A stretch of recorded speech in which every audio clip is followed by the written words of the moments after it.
Mafia migas, ancaman nyata bagi Presiden Prabowo dan masa depan Indonesia.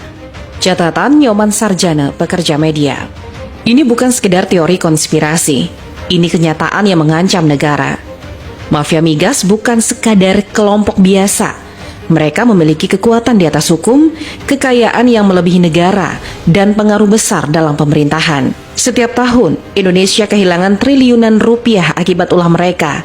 Dana yang seharusnya digunakan untuk kesejahteraan rakyat justru mengalir ke kantong mereka. Mafia migas memiliki berbagai cara untuk mengendalikan negara. Mereka tidak hanya merampas uang negara, tetapi juga mengontrol kebijakan energi. Dengan menguasai pasokan BBM, mereka dapat menciptakan kelangkaan, menaikkan harga sesuka hati, dan membuat rakyat semakin menderita. Tidak hanya itu, korupsi di dalam perusahaan migas juga menjadi salah satu strategi mereka. Ada oknum di dalam perusahaan migas yang bekerja sama dengan mafia untuk mengatur proyek agar menguntungkan pihak tertentu. Selain itu, mereka juga menekan para pejabat negara. Siapapun yang berani melawan bisa dicopot, ditekan, atau bahkan difitnah. Presiden Prabowo pun tak luput dari ancaman ini. Sejak ia mengusulkan reformasi migas, tekanan terhadap pemerintah mulai meningkat. Mafia migas memiliki berbagai cara untuk menjatuhkan Prabowo. Mereka menggunakan tekanan politik dengan memanfaatkan DPR dan media untuk menyerang kebijakan-kebijakan pemerintah. Mereka juga melakukan lobi besar-besaran dengan menyuap pejabat agar tetap diam dan tidak mengambil tindakan terhadap mereka. Tidak berhenti di sana, mereka juga mengancam dengan cara fisik maupun perang opini publik. Mereka dapat menciptakan narasi negatif yang bertujuan untuk merusak citra Prabowo di mata rakyat. Jika tidak berhati-hati, mafia ini bisa menghentikan reformasi sebelum sempat dimulai. Siapa sebenarnya mafia ini? Mereka bukan orang sembarangan.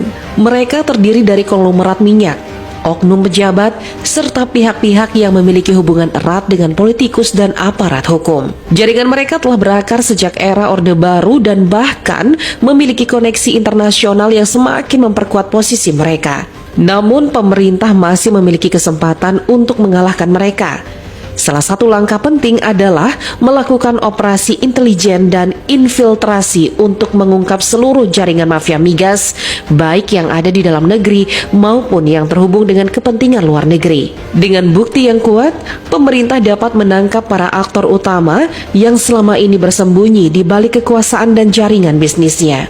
Serangan ekonomi juga harus dilakukan dengan membekukan aset dan memblokir akses keuangan mereka, sehingga mereka kehilangan sumber daya finansial untuk menyuap pejabat atau menekan pemerintah. Reformasi struktural migas harus segera dilakukan dengan menerapkan sistem transparansi total, seperti blockchain agar tidak ada celah bagi mafia untuk bermain dalam distribusi dan kebijakan energi. Pemerintah juga harus memutus koneksi politik mafia migas dengan menghilangkan pengaruh mereka dalam pemerintahan dan parlemen. Tanpa perlindungan politik, mereka akan kehilangan kekuatan yang selama ini membuat mereka tak tersentuh hukum. Selain itu, serangan balik melalui propaganda publik dan tekanan sosial juga diperlukan. Masyarakat harus diedukasi agar sadar akan bahaya mafia migas dan mendukung upaya pemerintah dalam memberantas mereka. Dengan meningkatnya tekanan publik, DPR dan aparat hukum tidak bisa lagi berdiam diri, dan mafia migas akan kehilangan legitimasi mereka di mata rakyat. Tindakan hukum yang tegas harus segera dilakukan. Semua pihak yang terlibat, baik di dalam maupun di luar perusahaan migas, harus ditangkap dan dihukum dengan pasal yang lebih berat. Mafia migas tidak boleh lagi bersembunyi di balik sistem hukum yang lambat dan korup. DPR, Jaksa Agung, dan Presiden harus bersatu dalam menyelamatkan negeri ini dari cengkraman mafia migas demi kedaulatan dan kesejahteraan rakyat. Masyarakat pun harus ikut berperan dalam perjuangan ini dengan menyebarkan informasi dan mendukung langkah pemerintah dalam memberantas mafia yang telah lama menghisap kekayaan bangsa. Jangan biarkan mereka terus merampas hak rakyat.